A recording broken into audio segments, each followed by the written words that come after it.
कुलुस्सियों के नाम पौलुस रसूल का खत बाब 3। बस जब तुम मसीह के साथ जिलाए गए तो आलम बाला की चीजों की तलाश में रहो, जहाँ मसीह मौजूद है और खुदा की दाहिनी तरफ बैठा है। आलम बाला की चीजों के ख्याल में रहो, न कि जमीन पर की चीजों के, क्योंकि तुम मर गए और तुम्हारी जिंदगी मसीह के साथ खुदा में पोशीदा है। जब मसीह जो हमारी जिंदगी है जाहिर किया जाएगा तो तुम भी उसके साथ जलाल में जाहिर किए जाओगे।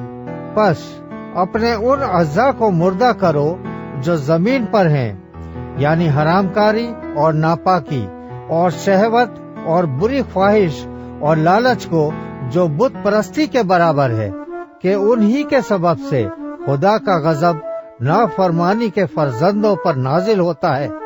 और तुम भी जिस वक्त उन बातों में जिंदगी गुजारते थे उस वक्त उन्हीं पर चलते थे, लेकिन अब तुम भी इन सब को, यानी गुस्सा और कहर और बदख्वाही और बदगोई और मुंह से गाली बकना छोड़ दो। एक दूसरे से झूठ ना बोलो, क्योंकि तुमने पुरानी इंसानियत को उसके कामों समेत उतार डाला और नई इंसानियत को पहन लिया है, जो मारिफत हासिल करने के लिए अपने खालिक की सूरत पर नई बनती जाती है।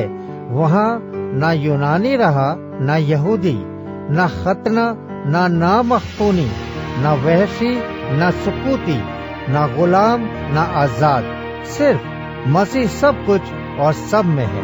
बस खुदा के बरगुजीदों की तरह जो पाक और अजीज हैं, दर्दमंदी और मेहरबानी और फरौतनी और हिल्म और तहम्मुल का लिबास पहनो। अगर किसी को दूसरे की शिकायत हो तो एक दूसरे की बर्दाश्त करे और एक दूसरे के कसूर मुआफ करे। जैसे खुदावंद ने तुम्हारे कसूर मुआफ किए वैसे ही तुम भी करो। और इन सब के ऊपर मोहब्बत को, जो कमाल का पटका है, बांध लो। और मसीह का इत्मीनान, जिसके लिए तुम एक बदन होकर बुलाए भी गए हो, तुम्हारे दिलों पर हुकूमत करे और तुम शुक्रगुजार रहो।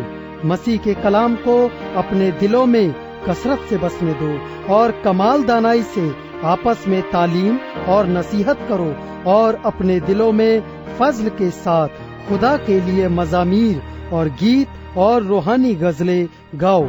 और कलाम या काम जो कुछ करते हो वो सब खुदावंद यीशु के नाम से करो और उसी के वसीले से खुदा बाप का शुक्र बजा लाओ। आए बीवियों, जैसा खुदावंद में मुनासिब है अपने शोहरों के ताबे रहो। आए शोहरों, अपनी बीवियों से मोहब्बत रखो और उनसे तल्ख मिजाजी ना करो। आए फर्जंदो, हर बात में अपने माँ बाप के फर्मा बरदार रहो, क्योंकि ये खुदावंद में पसंदीदा है। आए औलाद वालों, अपने फर्जंदों को दिक ना करो ताकि वो बेदिल ना हो जाएं। आए नौकरों, जो जिस्म के रूह से तुम्हारे मालिक हैं, सब बातों में उनके फर्मा बरदार रहो। आदमियों को खुश करने वालों की तरह दिखावे के लिए नहीं, बल्कि साफ दिली और खुदा के खौफ से। जो काम करो जी से करो, ये जानकर कि खुदावंद के लिए करते हो, ना कि आदमियों के लिए, क्योंकि तुम जानते हो कि खुदावंद की तरफ से इसके बदले में तुमको मीरास मिलेगी। तुम खुदावंद मसीह की खिदमत करते हो, क्योंकि जो बुरा करता है वो अपनी बुराई का बदला पाएगा। वहाँ किसी की तरफदारी नहीं।